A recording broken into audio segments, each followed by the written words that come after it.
She loves art. She wants to be a studio artist, but she felt like she didn't have the support from the family. What does a graffiti artist never ask for? A graffiti artist to make graffiti never asks for permission. And you don't need permission to wonder. Today, we are honored to have Duane Slick, an amazing artist from Rhode Island, whose work you can find around galleries in America, and who is actually currently a professor at the Rhode Island School of Design. And Slick, could you tell us a little bit, about yourself and the great nation that you come from? I'm from the Meskwaki Nation of Iowa. My mother is from the Ho-Chunk Nation of Nebraska. How do you think art changed in your early life when you made the change from Iowa to California for your master's degree? How did that move kind of influence your art? Well, I was in a residency. I finished my 2 years at UC Davis, and in 1992 was the 500th anniversary of Columbus's discovery of America. So it was the Columbus quincentennial coming, and all around the country, at different arts organizations, alternative spaces, museums, college museums and galleries. Everybody was organizing anti-Columbus exhibitions. This happened right as I started the 7 month artist residency. So I used the artist residency as an opportunity for me to learn what it meant for me to make overtly political artwork from the point of my cultural identity. And I did not know that you were mentored by Quick to See Smith. How did that relationship kind of start? The university was where I was supposed to be. I was doing what I'm supposed to be doing.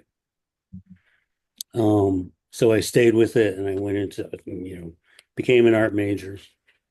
And the semester I was to graduate, they had a show in their university museum of Jean Quick to See Smith and George Longfish, two-person show. And so there they were, in person, George and Jean, and that's how I got to meet them. And that was in 1986. And I know that you've obviously influenced a lot of students throughout your time, but has your time teaching at Rhode Island University influenced you at all, or has your students influenced your art? We have to date around 180 painting majors. Um, and all of them are, driven. And it's remarkable to see the kind of work and the speed at which they make their work. Um, you know, pumping out whole bodies of work, 2 or 3 to 4 bodies of work in a semester. Um, and just continuing to evolve. That's kind of it's a charged environment to be in. And Yeah. so, it's that kind of energy, that that that drive you just pick up on it. It's kind of like if you go to the gym, like I went to the gym here. I go to a gym, and one day I decided, well, it's kind of clanky and noisy in here. There's all kinds of guys around, running around. And so I went to a gym that was quiet, and I realized I just could not do a quiet gym. It was like working out in a library or something. Yeah, so it kind of motivates you in a way. Yeah, so I went back to the clanky loud gym with all the guys there. So it was like, the energy of that is something that feeds you. And where do you draw the most inspiration from? Is it experiences like that, or experiences in your life, or maybe literature, other painters, or other media?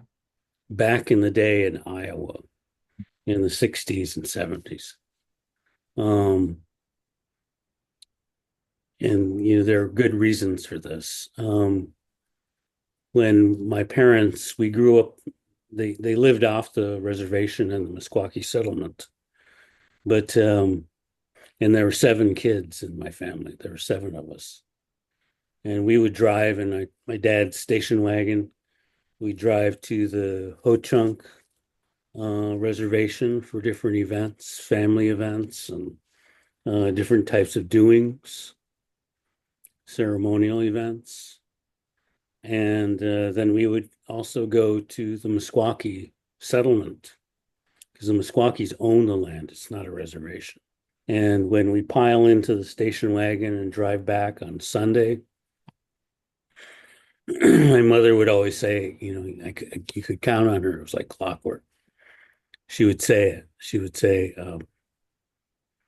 um, when you get to school on Monday morning, and they ask you to do show and tell, she said, don't tell them anything about what you did, what you saw.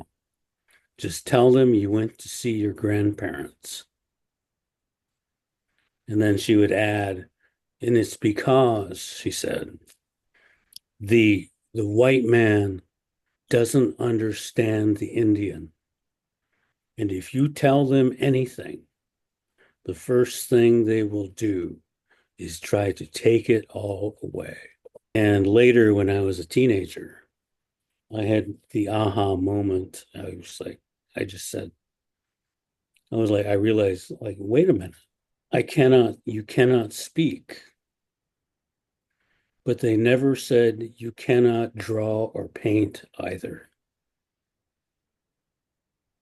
And so then I decided, well, this is what I'm going to do.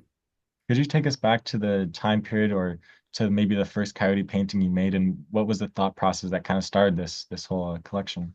When I talked about the residency in Provincetown, um, one of the things that had happened was coyotes. The exact same year I arrived in the fall of 1990 to the Cape, the coyote had returned to the Cape. It was like the big news that because when the white settlers came in, they eliminated the coyote. They came back the same year that I arrived on the Cape. And I was thinking about coyote and trickster stories at the same time when I was trying to figure out how to become overtly political. But the idea was that I think I finally gave up on being overtly political. Um, there was just something about, my parents' law. You do not speak about certain things.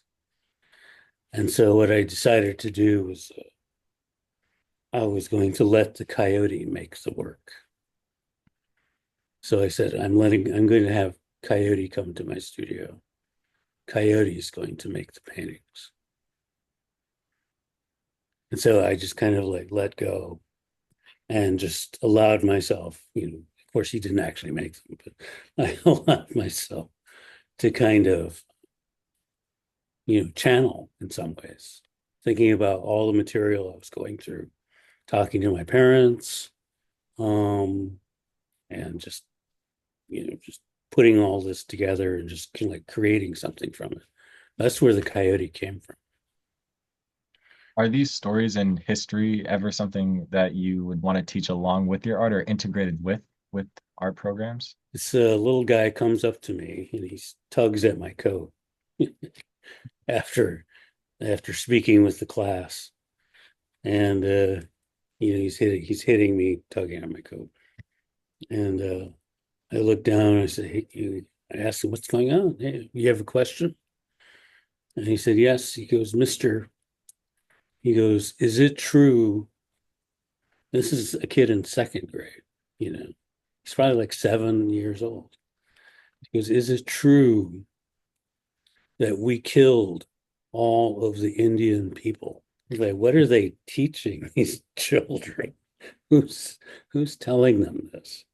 I told this young man, I was like, well, no, I mean, I'm here. Look, ta-da.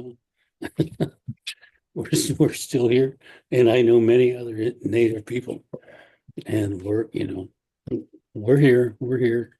I ended up creating these sand stories to tell the kids, coyote stories, where I draw on the material with the sand, and then the kids are all sitting around me.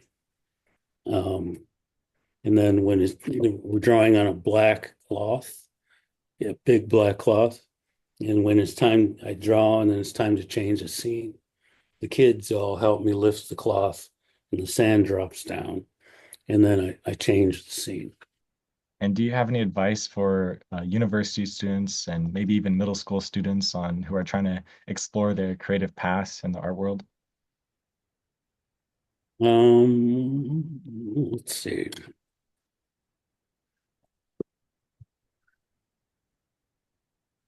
Um, yeah, no. Some practical advice is draw, draw, draw. And I'm not talking about drawing in your iPad.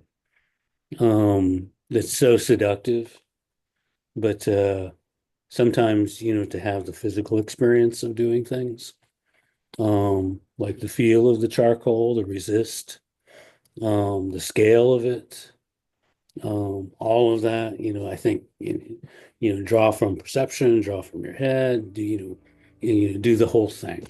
A graffiti artist to make graffiti never asks for permission. And, you don't need permission to wonder. Find a way to make a connection. Drawing in art is therapeutic. It allows us to work through whatever emotions that we're working through and allow us to have our own therapy on paper and not have to, it's a nonverbal